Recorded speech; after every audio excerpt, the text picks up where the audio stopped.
Amenonuhoko, the heavenly jeweled spear of Japanese cosmology.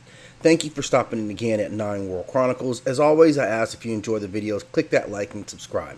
But I definitely wanted to talk about this incredible relic that has an amazing story coming from Japanese mythology. Now, this spear or relic was said to be an integral part of the creation process per the Japanese mythology, and it would also enter into the line of succession from the first emperor to what is their current day. It is one of the sacred gems, including a sword and a set of jewels that come together and define or give authority to rulership from that specific line.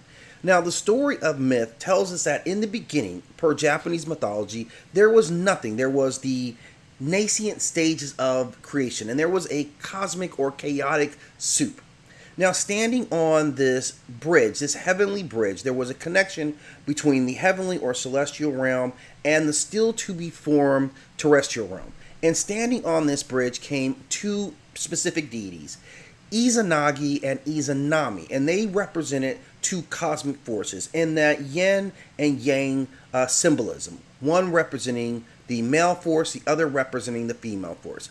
And these two complementary forces would come together to spark creation. So they would take this divine spear and standing on the bridge above the realms, they begin to churn the chaotic soup of creation. And as they begin to churn, things began to be created. Firmaments were taking place, animals and humans were being created in this process. When they finally raised the spear up from this cosmic water, the droplets from the spear tip fell upon the new firmament and created, or in the oceans, and created what would be the Japanese archipelago.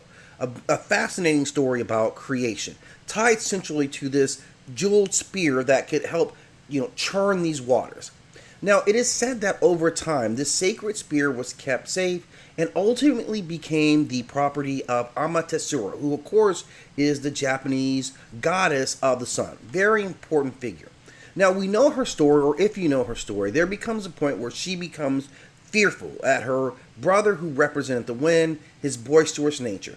And she went into hiding and had to be coaxed out of hiding. Again, she represents the sun.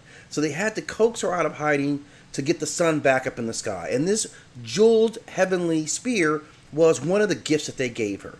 She would hang on to this spear. Now, it is said that her son would be the first to come to Earth and rule on the terrestrial plane, and from him would come the first emperors of Japan.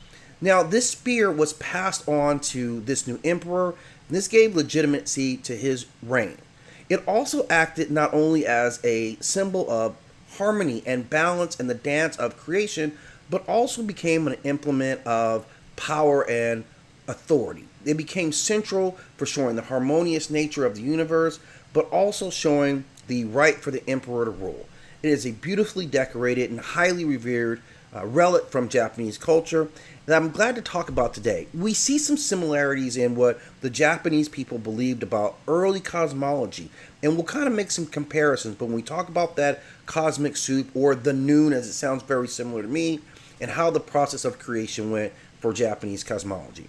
If you have more to add to this, please, as always, I ask that you do so in the comment section. But please be sure to hit that like and subscribe, and click the notification bell so you know when new videos are in the loop.